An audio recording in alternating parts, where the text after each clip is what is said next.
gardening, taking care of plants.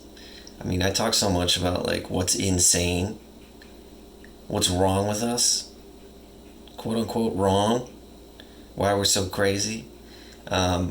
We do some things that aren't crazy. One of them is taking care of plants. Another one is taking care of animals, pets like this cat. But why? Why is that not insane? Why does it feel so calming? Why does it feel so good? Like actually good? It's a great question. I mean, in a lot of ways, it's like the exact opposite of what we're doing most of the time, which is running around, all moody about one thing or another, taking care of business, things that have to happen. We're drawn into such and such on our phones. We're like, wow. What's the opposite of that? I mean, just sitting there, taking care of something that's right in front of you, that's real, that's alive, not some digital something or other. This thing is alive. This plant is very not dramatic, not moody. It doesn't try to be bigger than it is. It's got no ego, man, okay? It's got no ego.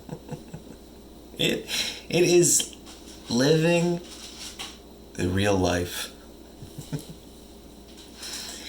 So sometimes you hear from some serious spiritual people, you can learn how to live by watching a plant. Epic. But what the hell does that mean?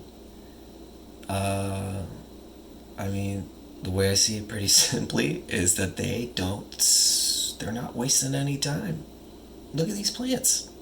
They're so peaceful. They're so calm. They're not running around like chickens with their heads cut off. They do the exact opposite. They just stay where they are. They're like, heck yeah. Sun, give me stuff. Rain, give me stuff.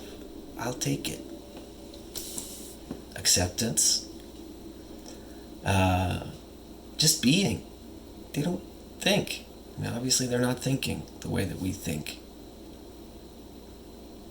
They do respond. They're alive. They respond.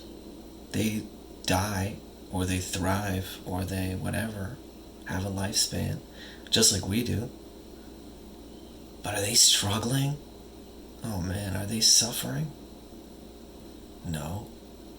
When it looks like they're suffering, it's just us putting stuff on them. That's just us projecting. Oh, you got a brown leaf? Oh my God. Oh, you must be so sad.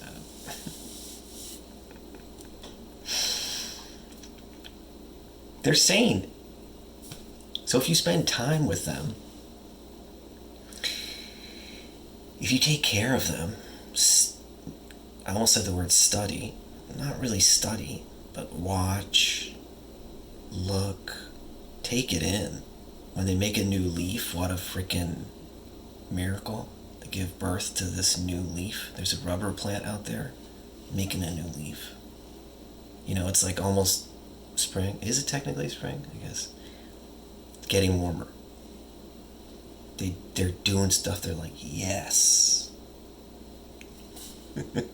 They're so rooted. They're so in the freaking reality of the world. Which, when I talk about insanity, I define as the exact opposite of that, basically. Where you're in your own, you're up here, you're not rooted in reality anymore. You're just up here in La La Land, which doesn't even really exist, except up here. They're the exact opposite.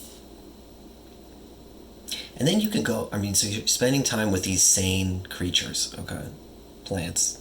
You can say the same thing about animals. These sane creatures, so it rubs off a little bit on you, maybe.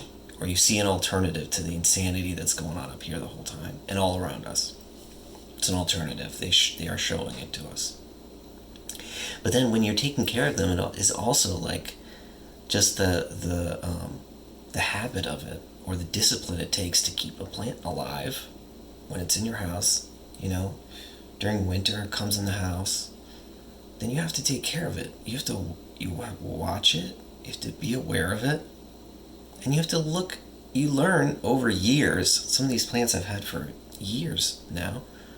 You learn what they need and what they want, and the little signals that they give when they need something. Start to be a little wilty.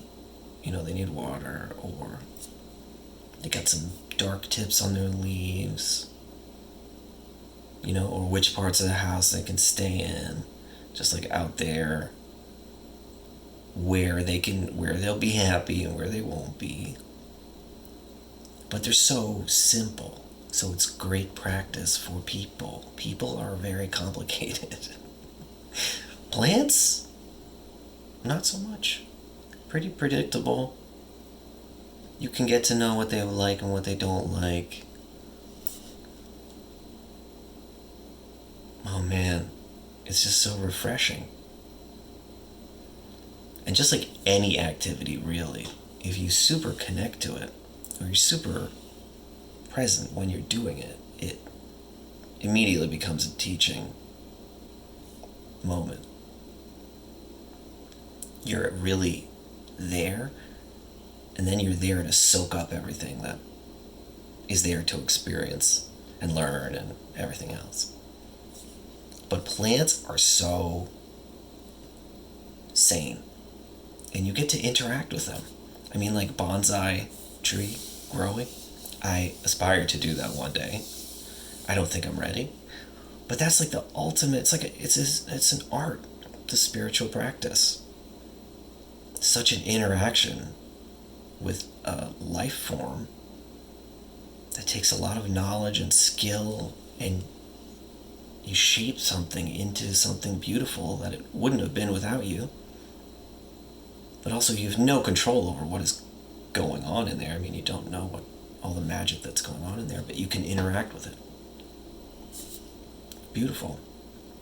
And a little bit of that for sure happens when you're just gardening. You can grow some strawberries, some tomatoes. It's not that hard. So yeah, figured I'd talk about some sanity for a change. Usually I'm all about insanity, but you gotta see the insanity to see the opposite. Vice versa, maybe. I think seeing insanity is much easier, because it's everywhere. In any case, that's it. Lots of love to you, sane people. Have a good one.